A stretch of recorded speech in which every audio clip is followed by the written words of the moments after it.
Aquí se sale la I. El tiempo de eco medio es el tiempo que se aplica el pulso repasador de 180 grados, que es el tiempo de eco medio 1, y el tiempo de eco medio 2 va a corresponder a cuando después que se instaura el pulso repasador de 180 grados y comienza la relajación principalmente y la mayor amplitud de la lectura del eco asociado al eco que se produjo con este pulso 180. Cada vez que se aplique un pulso repasador se va a estructurar un pulso se va a instaurar, ¿cierto? Un eco, ¿ya? Por lo tanto, esto ya lo vimos, la diferencia también entre agua y grasa, la diferencia entre los DR correspondientes, si bien es cierto, material de apoyo, ya lo vimos anteriormente en la clase anterior, lo mismo que pasa con lo que pasa con el efecto del contraste en la relajación T2, lo correspondiente a la secuencia Spineco, que es lo que vamos a ver, ¿ya? Principalmente la secuencia Spineco se caracteriza por cada pulso excitador y se asocia a un pulso repasador que da origen a un eco, ¿ya? Yo puedo tener ecos, obviamente desde la FIT directamente, después de un pulso excitador, pero ¿qué pasa si yo aplico eso? El eco no es, el eco va a ser puro, va a tener homogeneidades, va a tener una relajación rápida y la caracterización imagenológica va a ser distinta. Lo que hace un pulso repasador de 180 grados vuelca la magnetización completa de la excitación correspondiente al vector estudiado y corrige inhomogeneidades y vuelve a dejar los fotones en la misma fase. ¿Para qué? Para estudiar nuevamente el eco asociado a este pulso de 180 grados. Un pulso repasador entonces va a corregir inhomogeneidades y por cada pulso repasador vamos a obtener un eco. ¿Ya? Tenemos entonces un pulso de radiofrecuencia, solo genera un eco llamado FIT, que ya lo vimos, señal libre inducida. Y obviamente dos pulsos sucesivos de radiofrecuencia producen otro eco llamado spin eco, que viene siendo eco. Y este spin eco viene siendo la máxima intensidad del eco generado con la relajación después del pulso repasador de 180 grados. ¿Ya? Por lo tanto, spin eco se inicia con un pulso excitador de 90 grados. ¿Ya? Pasa un pequeño tiempo de eco y se aplica el pulso repasador de 180 grados para poder principalmente corregir homogeneidades y remagnetizar el eco relajado y tener mejor intensidad de señal al eco asociado al eco. ¿Qué es lo que pasa con el pulso 90? El vector de magnetización es llevado al plano transversal en un movimiento de nutación y los fotones se muestran dentro de la misma fase, ¿cierto? Obviamente no se estudian. Las preguntas final para ver cómo se avanza a la clase correspondiente. Los spines, como decimos acá, los spines isocromáticos comienzan a procesar ligeramente en diferentes frecuencias, determinadas por la influencia del campo magnético externo, que es lo que habíamos visto que tiene que ver estrecha relación con lo que era el apantallamiento y el desplazamiento químico de las moléculas. ¿Ya? Y obviamente, luego de un tiempo de eco medio, se aplica un pulso de 180 grados, que es el pulso repasador, que ya lo vimos principalmente.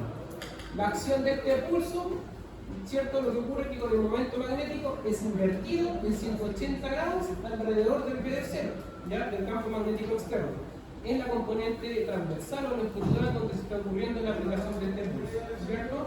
Y la muestra se repasa casi completamente, excepto en una pequeña fracción que se pierde con la relajación intrínseca del T2. ¿Qué es lo que pasa con esto? Recuerden que, como habíamos visto, estamos en el vector de magnetización, acá arriba, ¿cierto? Se excita. Luego con el pulso repasador se invierte la fase y se corrigen homogeneidades. ¿Y qué es lo que damos? Mayor tiempo para caracterizar el eco y tener mejor información del eco asociado a la excitación del pulso repasador. ¿Ya? Por lo tanto, las secuencias spin-eco, siempre después de un pulso repasador, vamos a obtener un eco. ¿Ya? Y esto nos va a permitir que el eco tenga que se corrija, ¿cierto?, su homogeneidad por medio de las radiofrecuencias aplicadas, obviamente, en este caso en la secuencia. Las fuentes de desfasamiento son eliminadas. Por lo tanto, ¿qué ocurre? Se corrige la homogeneidad de campo y la diferencia de susceptibilidades magnéticas. ¿Ya? Esto es lo que pasa cuando se irrumpe la radiofrecuencia, se genera esto que es la fila. ¿Ya? Acá se empieza a relajar la fila. Obviamente, corrigiendo las fases con el impulso de radiofrecuencia, de repasador, corregimos homogeneidades y comenzamos a estructurar nuevamente el eco teniendo una mejor intensidad de señal. mismo gráfico que habíamos visto anteriormente, con la caracterización de la relajación de los componentes de las potenciaciones. Finalmente, aquí es importante, en las secuencias spin-echo, tanto en T1 como en T2, vamos a tener mejor resolución espacial de las imágenes, ¿ya? Porque con la acción del pulso refasador de 180 corregimos inhomogeneidades y susceptibilidades. Por lo tanto, mientras mayor pulso de 180 grados va a tener mi secuencia, estas secuencias ya no van a ser llamadas spin-echo, sino que se van a llamar turbo spin-echo o secuencias rápidas, ¿ya? Y obviamente, mientras mayores pulsos 180, se corrigen más las inhomogeneidades de campo y las susceptibilidades intrínsecas de la materia. Lo otro importante es que hay un límite. ¿Ya? No puedo pasar un límite, por ejemplo, de 24 o 26 factores turbo, que van a ser una cantidad de pulsos 180 grados repasadores, porque si no se comienza a acentuar un artefacto que se llama blurring, ¿ya? La secuencia spin-echo, por lo tanto, por cada TR se llena una línea del espacio K. Y cada TR quiere decir que en spin-echo es un eco. Por lo tanto, si tengo un espacio K de 100 líneas, ¿cuántos TR necesito para llenar las 100 líneas? 100. Porque cada TR, ¿cuántos ecos van a hacer?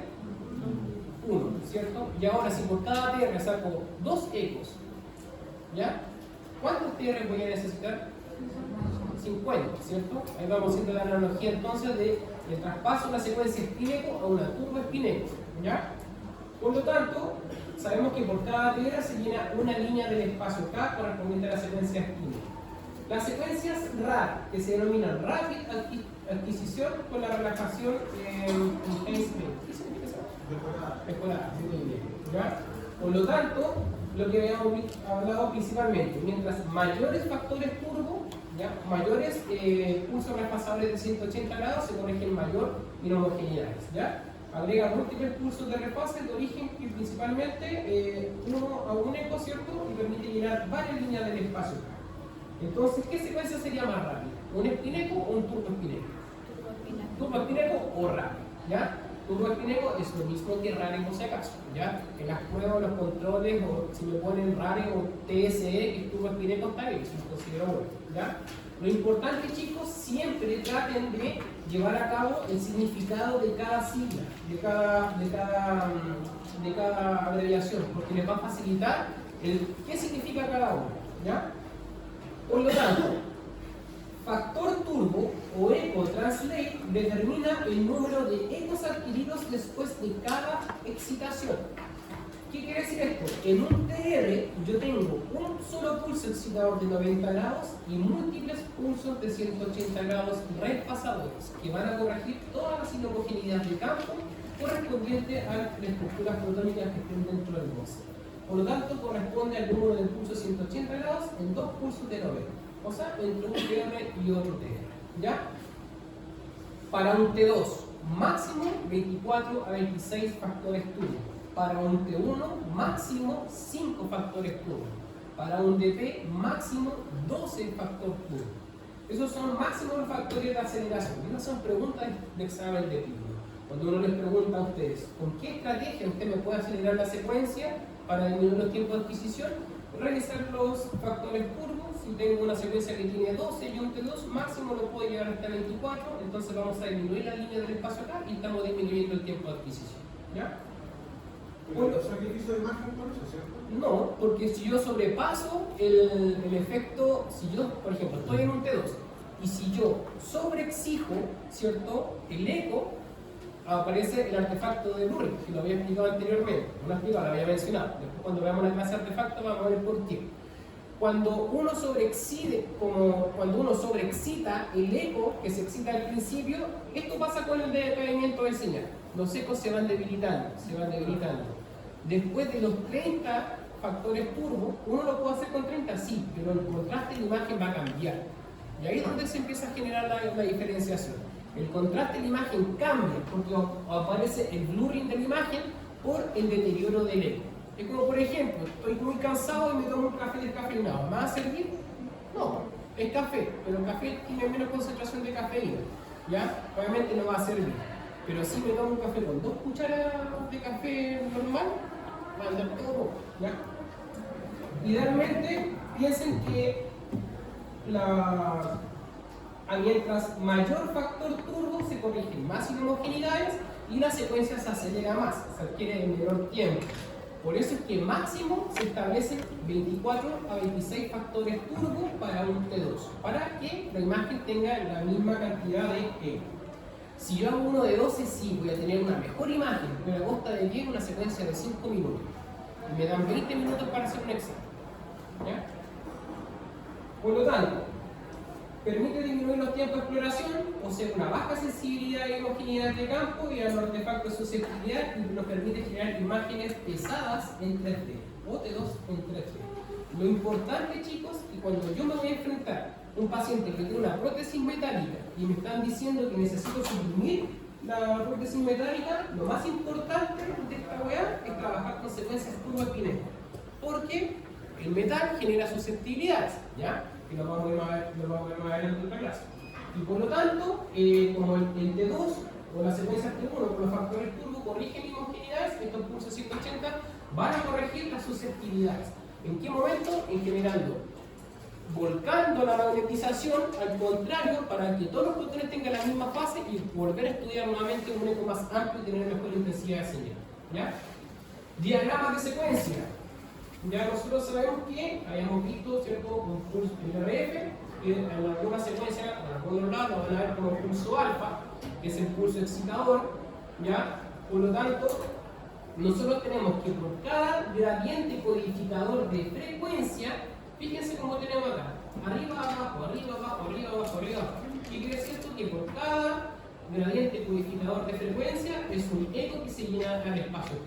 ¿Ya? En este caso, fíjense, son muchos ecos, por lo tanto son muchas líneas que se llenan en un terreno. El factor turbo determina la cantidad de líneas que se llenan en el espacio K por cada TR. Si yo tengo una secuencia, entonces como lo vimos delante, que tiene en un TR 18 factores turbo. ¿Cuántas líneas del espacio K se van a llenar? 18, ¿cierto? Y si yo necesito 128 líneas, ahí lo vamos a calcular. Vamos a tener un taller específicamente de calcular todo. El eco spacing es el espacio temporal constante entre dos pulsos de 180. ¿Ya? Y esto es muy importante porque cuando veamos la secuencia de difusión van a ver el porqué intrínseco y por qué importante.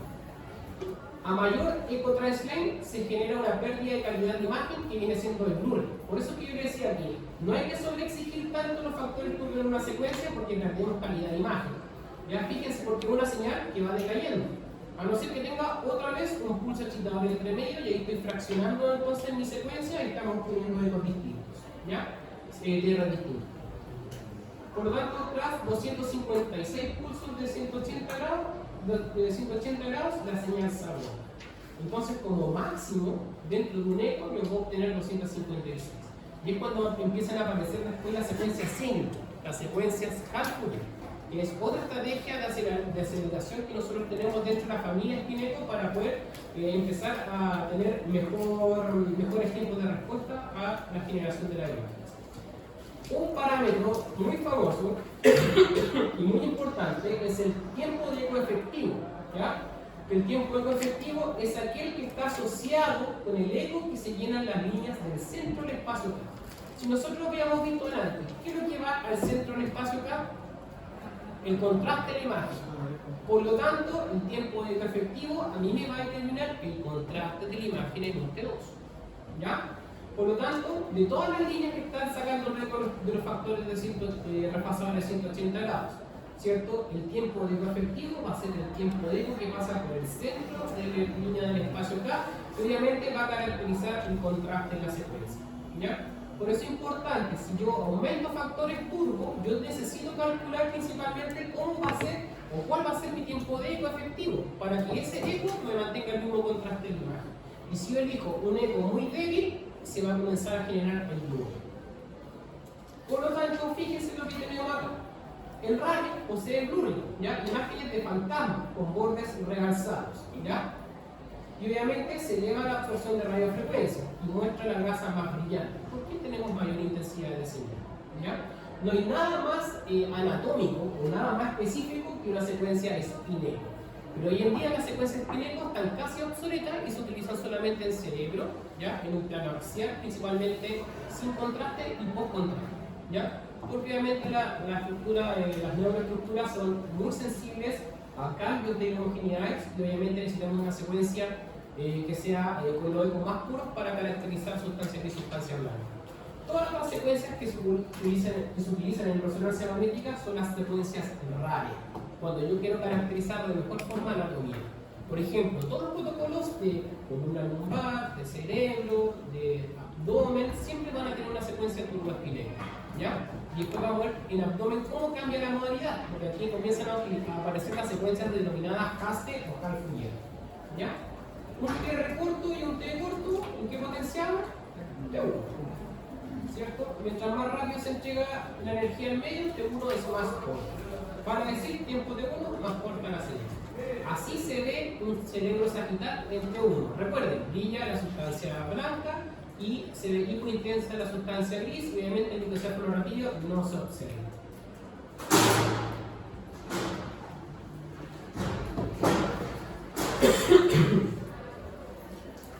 Nuevamente un T1 transversal, T1 coronal, T1 músculo esquelético. Brilla la grasa medular, brilla principalmente la grasa del trabeculario óseo. ¿Y por qué fíjense acá la zona de la metáfisis ósea en esta zona? Fíjense, hay dos contrastes en el hueso. ¿Por qué será? Independiente de eso que esté creciendo, ¿de qué está hecho la grasa medular?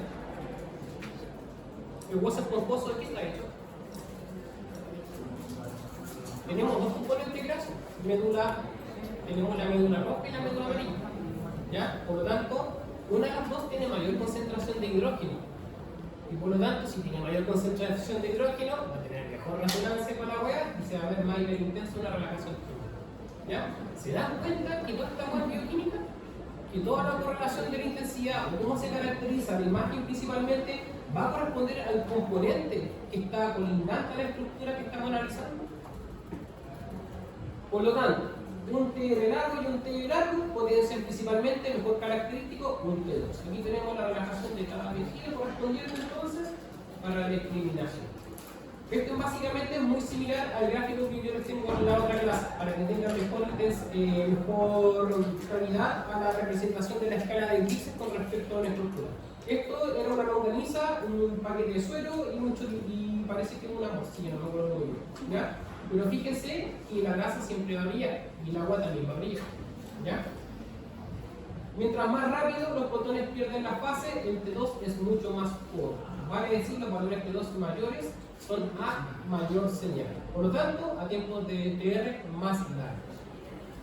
Por eso es que uno habla, si me preguntan a mí, el TR idóneo para un T2 es mínimo de 2500 a 3000 milisegundos para tener un amplio TR para que el agua libre se relaje de la mejor manera posible, ¿ya?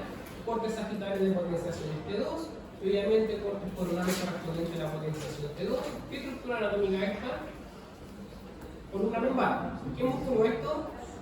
Psoas. ¿Cómo se ve el músculo? Hipointenso. ¿Cómo se ve el líquido? Hiperintenso.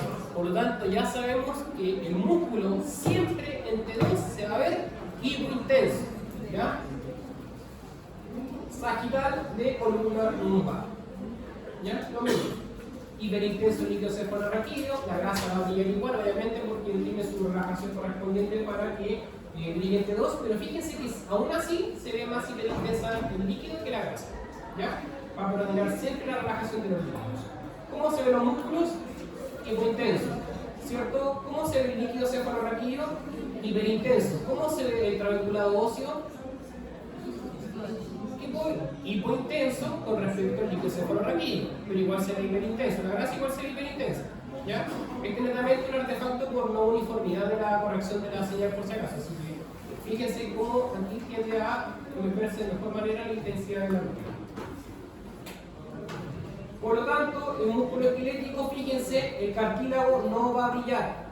El cartílago en T2 no brilla, ¿ya? El músculo se ve hipointenso, se ve negro. Cuando se apenas ustedes ven un músculo y se ve negro, la cual que va a ser T2.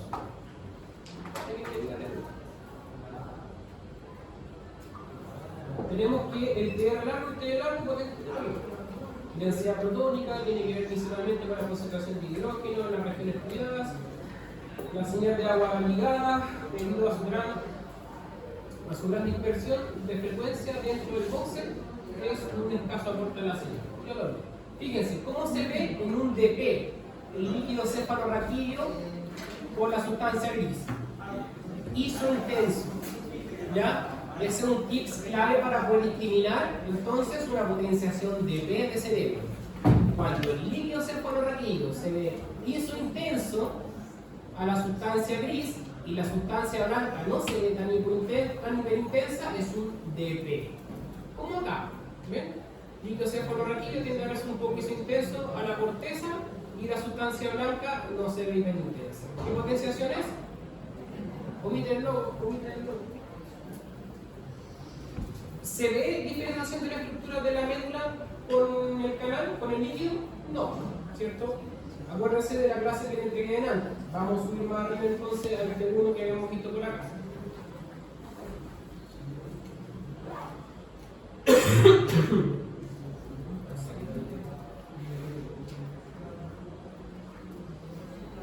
¿Hay diferencia? Bastante. Fíjense la médula con el líquido cefalorraquídeo. ¿Se ve, cierto? Ya. Y el otro lado no se ve. Eso quiero que quede claro. Y cuando ven un DP, principalmente, creo que tengo un DP hecho para mostrarles, se los voy a mandar por el grupo de WhatsApp. No les molesta que les vaya mandando material por el WhatsApp, yo siempre lo hago para que vayan viendo más de una vez la potenciación, para que tengan como fresquito con respecto a eso. Sigamos pues.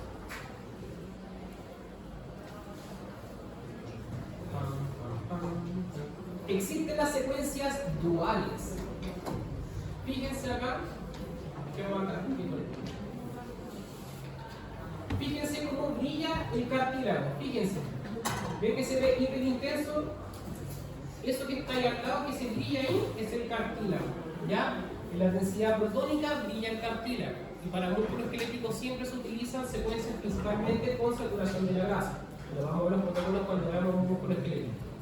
Las secuencias duales, mientras la relajación T2 no se destruya, quiere decir que en un TR largo, yo mantengo mi TR de 2500 o 3000 milisegundos, yo puedo adquirir principalmente dos tiempos de eco distintos.